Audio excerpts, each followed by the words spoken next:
Forward TV. The world is thinking.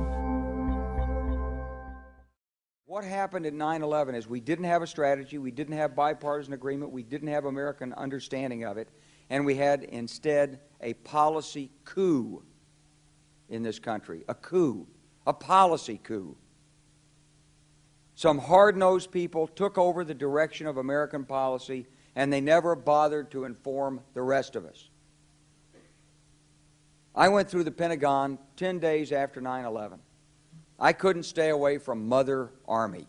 I went back there to see Don Rumsfeld. I'd worked for him as a White House fellow in the 1970s. All this is in the book. And I said, am I doing okay on CNN? He said, yeah, fine. He said, I'm thinking about it. He says, I read your book, and he said, this is a book that talks about the Kosovo campaign. And he said, I just want to tell you, he said, nobody's going to tell us where or when we can bomb. Nobody. He said, I'm thinking of calling this a floating coalition. What do you think about that? I said, well, sir, thanks for reading my book. And, he said, thanks, that's all the time I've got. Really.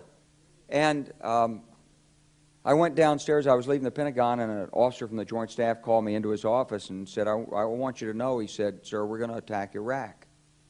And I said, why? He said, we don't know.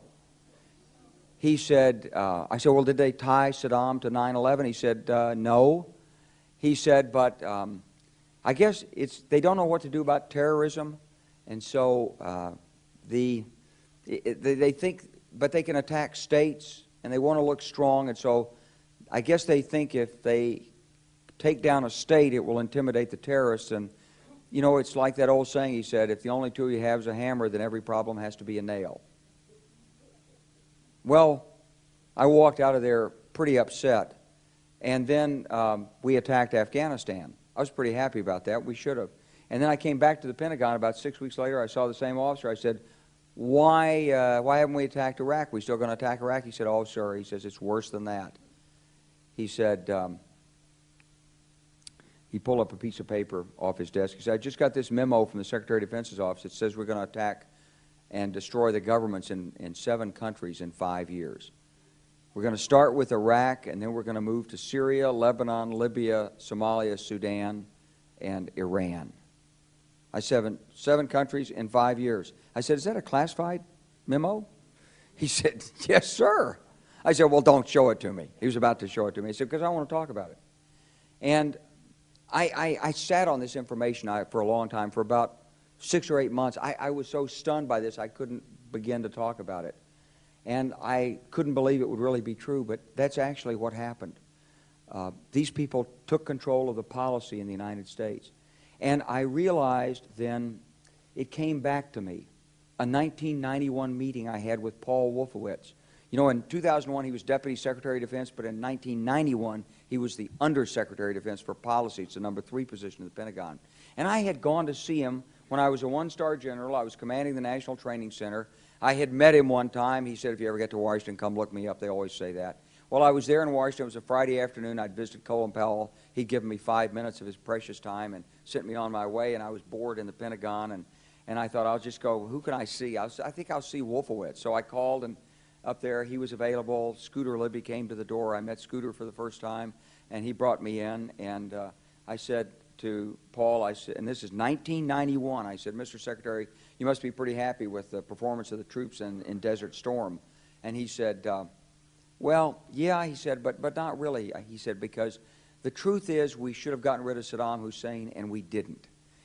And this was just after the Shia uprising in March of 91, which we had provoked, and then we kept our troops on the sidelines and didn't intervene. And he said, but one thing we did learn, he said, we learned that we can use our military in the region, in the Middle East, and the Soviets won't stop us. He said, and we've got about 5 or 10 years to clean up those old Soviet client regimes, Syria, Iran, Iraq, before the next great superpower comes on to challenge us. And it was like, you know, I'm coming out of the Mojave Desert. I've been training troops. I haven't been thinking geostrategy for some time. And suddenly a guy just sort of shoves this nugget at you. Well, you remember it. It was a pretty stunning thing. You mean the purpose of the military is to start wars and change governments. It's not to sort of deter conflict. We're going to invade countries, and you know, my mind was spinning. And I put that aside. It was like a nugget that you hold on to. This country was taken over by a group of people with a policy coup. Wolfowitz and Cheney and Rumsfeld, and you could name a half dozen other collaborators from the Project for a New American Century. They wanted us to destabilize the Middle East, turn it upside down, make it under our control. It went back to those comments in 1991. Now, did anybody ever tell you that? Was there a national dialogue on this? Did senators and congressmen stand up and denounce this plan? Was there a full-fledged American debate on it? Absolutely not. And there still isn't. And that's why we're failing in Iraq. Because Iran and Syria know about the plan. All you have to do is read the Weekly Standard and listen to Bill Kristol, and he blabbermouths it all over the world. Richard Pearl the same way. They could hardly wait to finish Iraq so they could move into Syria. It was like a laydown. Oh, our legions are going to go in there. This wasn't what the American people voted George Bush into office. Well, they didn't actually vote him into office, but it wasn't what many of the people who... It wasn't what he campaigned on. He campaigned on a humble foreign policy, the most arrogant foreign policy in American history. He campaigned on no peacekeeping, no nation building, and here he is with Afghanistan and Iraq. It's astonishing. So the root of the problem is not how many troops are in Iraq. Please believe me. Don't be mad, if you're a Democrat, at your Democratic congressman because they can't reduce the troops and frustrate the president. That's not the issue. And if you're a Republican, don't be mad at the Democrats because they're fussing with the troops. Whether you're a Democrat or a Republican, if you're an American, you ought to be concerned about the strategy of the United States in this region. What is our aim? What is our purpose? Why are we there? Why are Americans dying in this region?